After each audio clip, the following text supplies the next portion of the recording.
महान body builder Ronnie Coleman, जिनके 8 बच्चे हैं और उनके हर एक बच्चे के लिए उनके पास एक एक सैंडो है। यानी रॉनी कोलमन 8 बार के मिस्टर ओलंपिया हैं। रॉनी कोलमन की बॉडी एक अजूबा थी और उनका जज्बा बहुत ही जालिम था, क्योंकि वो जिम के अंदर खुद पर बिल्कुल भी तरस नहीं करते थे। ये सीरीज का दूसरा पार्ट है। पहला पार्ट स्क्रीन पर दिख रहा है, जिसका लिंक ऊपर आई बटन में और डिस्क्रिप्शन बॉक्स में आपको मिल जाएगा। पहला पार्ट नहीं देखा तो प्लीज वो पार्ट जरूर देख लीजिए। इस पूरी सीरीज में हम रॉनी की डाइट, रॉनी की एक्सरसाइज, रॉनी का हर स्टीरॉइड साइकिल और उनकी बेतहाशा इंजरीज के बारे में विस्तार से बात करेंगे। और यकीन मानिए, ये पूरी सीरीज देखने के बाद आपके मन में रॉनी कोलमन और प्रोफेशनल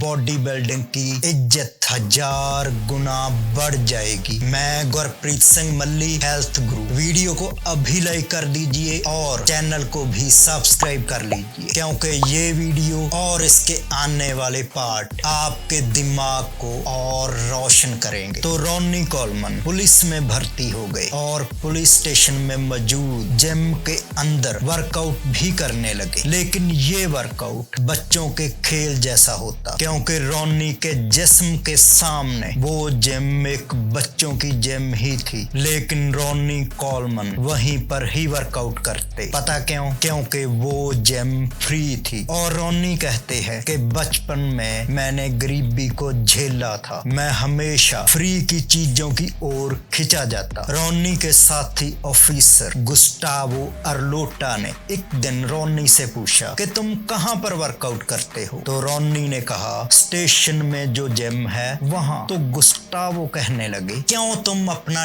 टाइम यहाँ पर बर्बाद कर रहे हो? आओ तुम्हें मैं मेट्रो फ्लेक्स जिम लेकर चलता हूँ। वो जिम ही तुम्हारी औकात की जिम है। और गुस्टावो रॉनी कोलमन को लेकर मेट्रो फ्लेक्स जिम चले गए। और ये घटना बॉडी बिल्डिंग के इतिहास में एक महत्वपूर्ण घटना है दोस्तों। तो जब पहले दिन Ronnie Coleman Metro Flex gym गए, मेट्रो फ्लेक्स जिम के मालिक और कोच ब्रायन डॉबसन रॉनी को पूछने लगे, तुमने कौन कौन से कंपटीशन लड़े हैं? रॉनी बोले, एक भी नहीं, मैं हाई स्कूल में पावर लिफ्टिंग करता था। और यकीन मानिए, उस टाइम रॉनी का डोला 21 इंच का था। ब्रायन भौंचक के रह गए कि कोई इंसान जेनेटिकली इतना गिफ्टेड भी हो सकता है। तो वो पहले दिन ही रॉनी से बोले कि तुम्हें बॉडी बिल्डिंग में आना चाहिए, देखना तुम एक दिन वर्ल्ड चैंपियन बनोगे। लेकिन रॉनी ने हंसकर बात को टाल दिया। दूसरे दिन फिर ब्रायन रॉनी के आसपास ही मंडराते रहे और रॉनी को बॉडी बिल्डिंग में आने के लिए प्रेरित करते रहे। लेकिन रॉनी ने उनकी